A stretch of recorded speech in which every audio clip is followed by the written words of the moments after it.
உங்கள் ஜாதகத்தில் சனி விருச்சிக வீட்டில் இருந்தால் உங்களோட சனி கர்மா என்ன அப்படின்னு பார்க்கலாம். இந்த அமைப்பு இருந்தது அப்படின்னா உங்களுக்கு கர்மா ரொம்ப அதிகமாக கஷ்டமான கர்மா இருக்குது அப்படின்னு அர்த்தம். ஏன்னா செவ்வாயும் சனியும் எதிர் கிரகங்கள். உங்கள் போன பிறவியில் பார்த்தீங்கன்னா நிறையா சண்டை சச்சரவுகள் இருந்திருக்கும். வாழ்வா சாவா அப்படிங்கிற நிலமையில கூட நீங்கள் இருந்திருப்பீங்க. போர் சம்மந்தப்பட்ட சூழ்நிலையில் கூட நீங்கள் இருந்திருக்கலாம். உங்கள் அதிக பாசம் அதிக ஆர்வம்னாலையும் நீங்கள் பிரச்சனைகள் இழப்புகளை சந்திச்சிருப்பீங்க. இந்த பிறவியில் உங்களுக்கு பார்த்தீங்கன்னா உங்கள் லைஃப்பில் நிறைய மாற்றங்களும் வளர்ச்சிகளும் இருக்கும். அதே மாதிரி உங்கள் சின்ன வயசுலேருந்தே உங்கள் லைஃப்பில் நிறையா பிரச்சனைகளை நீங்கள் சந்திப்பீங்க. உங்கள் வாழ்க்கையில் நிறையா தலைகீழான மாற்றங்களை நீங்கள் எதிர்பார்க்கலாம். நீங்கள் இப்போ ஒரு சாதாரண குடும்பத்தை சார்ந்து இருக்கீங்க அப்படின்னா திடீர்னு உங்களுக்கு வசதி வாய்ப்புகள் வரும்.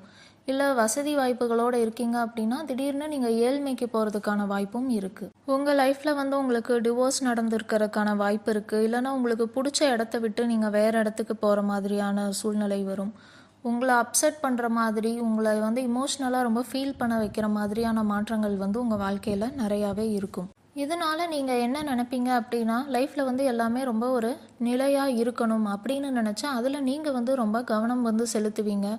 ரொம்ப அக்கறையாக இருப்பீங்க. இப்போ மேரேஜ் பண்ணியிருக்கீங்க அப்படின்னா உங்கள் பார்ட்னர் மேலே ரொம்ப அக்கறையாக ரொம்ப அதிக ஆர்வத்தோட ரிலேஷன்ஷிப்பில் இருப்பீங்க. அப்போ ஏதாவது மாற்றங்கள் நடக்குது அப்படின்னா அதை உங்களால் எதிர்கொள்ள முடியாது. நீங்கள் எப்போதுமே உங்கள் வாழ்க்கையில் மாற்றங்கள் வரும் அப்படிங்கிறத உணர்ந்து எதுலேயுமே அதிக ஈடுபாடு அதிக ஆர்வம் காட்டாமல் ஒரு கரெக்டான லெவலில் நீங்கள் இருந்துட்டீங்க அப்படின்னா உங்கள் லைஃப்பில் நீங்கள் கண்டிப்பாக சக்ஸஸ் ஆகலாம். உங்கள் இமோஷன்ஸ் அண்ட் மைண்டை நீங்கள் கண்ட்ரோல் பண்ணுறதுக்கு தியானம் பண்ணலாம். உங்கள் ஜாதகத்தில் சனி எந்த ராசியில் இருக்குது அப்படிங்கிறது உங்களுக்கு தெரியல அப்படின்னா நான் ஏற்கனவே எந்த கிரகம் எந்த ராசியில் அப்படின்னு ஒரு ஷார்ட்ஸ் போட்டிருக்கேன். நீங்கள் அதை பார்த்தீங்கன்னா உங்கள் ஜாதகத்தில் சனி எந்த ராசியில் இருக்குது அப்படிங்கிறத தெரிஞ்சுக்கலாம்.